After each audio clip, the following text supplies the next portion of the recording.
কুরবানির গোস্ত খাইতে দিছে কার উপরে? যারা কুরবানি দিচ্ছে, যাদের কাছে হুকুম হইছে, আল্লাহ তাদেরকে পয়সা দিছে, তারা হজ করতে পারে, জাকাত দিতে পারে, কুরবানি দিতে পারে। আমি একজন ক্ষুদ্র মানুষেরা একটা জিনিস আমি বুঝতে পারি না, একজন মানুষের প্রতি যদি জাকাত জায়েজ হয়ে থাকে গরিবের জন্য, কিন্তু সেই গরিব দেখার ব্যাপার না যে তার বাড়ি কই, তার ঘর কই, তার দুয়ার কই, সে কোথায় থাকে, সেটা তো আমার দেখার ব্যাপার না। কিন্তু আমার জাকাত জায়েজ হয়েছে, আমি জাকাত দিব, সেটা যেই হোক, সে গরিব, আমি গরিব, গরিবকে আমি জাকাত দিব। তো গরিবকে আমি জাকাত দিতে গিয়া সে কোথায় বাড়ি কোথায় ঘর সেটা কোনো দেখার ব্যাপার না, কিন্তু আমি জাকাত দিব। কিন্তু বাইরে এখন জাকাত দেয় মানুষ মুখ চিন্না,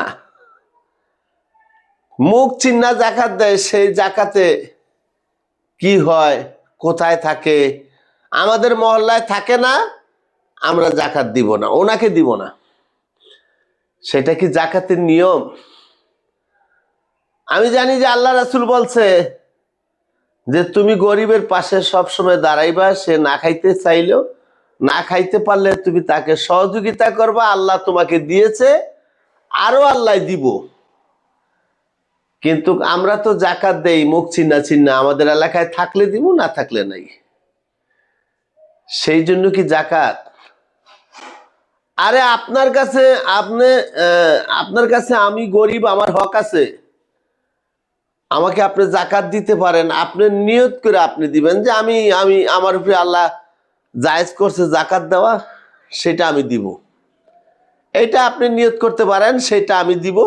সে এলাকায় যেখানে থাকুক, কিন্তু আমি দেখব যে আমার জাকাতটা সঠিক মতো যাচ্ছে কিনা, এবং আমার এই জাকাতের টাকা হোক যাই হোক, এটা ওনার কাছে পৌঁছাচ্ছে কিনা বা উনি পাইছে কিনা, সেটা দেখে আমি জাকাত দিব। কিন্তু জাকাত বিবেচনা করে না, বিবেচনা এটাই করে সে গরিব নাকি, তার আছে নাকি।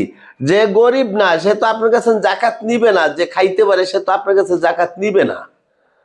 যেই নিবে সে গরিব দেখিয়ে আপনার কাছ থেকে জাকাত নিয়ে যাবে। জানি না আমার কথাটা কতটুকু ভুল হয়, ভুল হইলে অবশ্যই ক্ষমা করে দিবেন। কিন্তু এখনকার জাকাত মুখ চিনা চিনা দেওয়া হয়। তো যদিও আমি ভুল করি, আমি সবার কাছে ক্ষমা চাই। আর অন্তত এই ভিডিওটা একটু বেশি বেশি করে শেয়ার করে দিবেন, অনুরোধ করলাম যাতে সবাই দেখতে পায় এবং বুঝতে পারে।